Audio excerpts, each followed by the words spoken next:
mynews.studio. Nearly 200 southern right whales, many with calves, have been seen along Australia's coast. It's a surprising surge, but does this mean the ocean is truly recovering, or could it just be a short-term success? Today's date is August 26, 2025.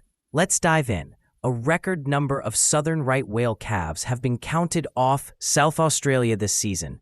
Around 200 whales, including 70 females with calves, mostly at head of bite. That's the highest count in almost 10 years.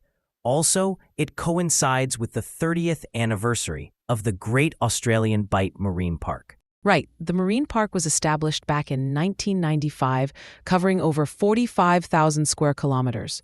It's a key area for whale calving and feeding. What really stands out, though, is that this rebound happened even after a harmful algal bloom hit the region recently. That event threatened a lot of marine life. So seeing the whales return in these numbers, is that a sign of resilience, or could something else be going on? That's exactly what scientists are asking. Researchers from Flinders University, together with indigenous communities and conservation organizations, have been tracking these whales for 35 years. They use photo identification and aerial surveys. And indigenous groups like the Mirning and Wirangu, they're not just partners. Their traditional knowledge shapes the way monitoring happens, right? Yes, absolutely. The Mirning and Wirangu have deep generational knowledge of this sea country. They help guide when and how seasonal monitoring is done, protect habitats, and maintain cultural protocols. For example, respecting migration and caving areas. This isn't just ceremonial. Their advice directly influences how the park is managed. Do you think this kind of partnership brings measurable change? It does. After several years where calf numbers stayed flat or even dropped, this season's spike is a real shift. But we need to look at the bigger picture. Food shortages, habitat disturbance, and climate change have all played a role in these fluctuations. So, what's happening at places like Fowler's Bay, where the whale population is growing so quickly? Fowler's Bay actually has one of the fastest growing southern right whale populations in the world. That's likely due to strict protections, like mining exclusion zones and regular research efforts. But risks are still there. Vessel strikes, fishing gear entanglement, noise pollution, and, as you mentioned, climate-driven events like algal blooms. Are current conservation strategies keeping up with these new threats? There's a layered response. We've got marine protected areas, rules on vessel speeds, bans on mining in certain zones, and ongoing research about climate impacts. But even with all this, population growth has recently plateaued.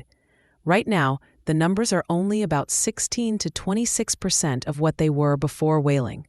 So, is this a full recovery?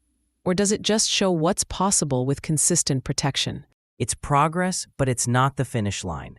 Pressures from industry, shipping, and changing ocean conditions could still put these gains at risk.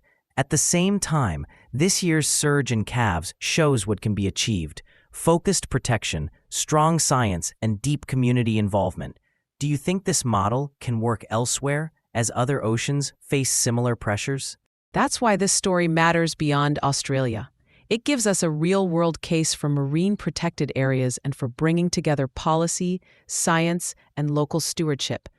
The combination here, long-term protection, indigenous leadership, persistent monitoring, could be applied elsewhere. If it's working for southern right whales, could these strategies help other threatened species? That's the hope. The recovery at the Great Australian Bight isn't just about the whales. It's about what's possible when management decisions draw from both tradition and science, and when conservation is maintained over decades. The big question now is, how do we expand this model as ocean challenges grow? That's the key challenge ahead. This record calving season, 3 decades of marine protection and collaboration with indigenous communities. Together, it's more than a win for southern right whales. It's a signal for ocean recovery everywhere. Thank you for joining us as we explored the facts, the obstacles, and the hope behind Australia's whale resurgence. Thanks for listening. This episode was brought to you by mynews.studio. You can try it now for free.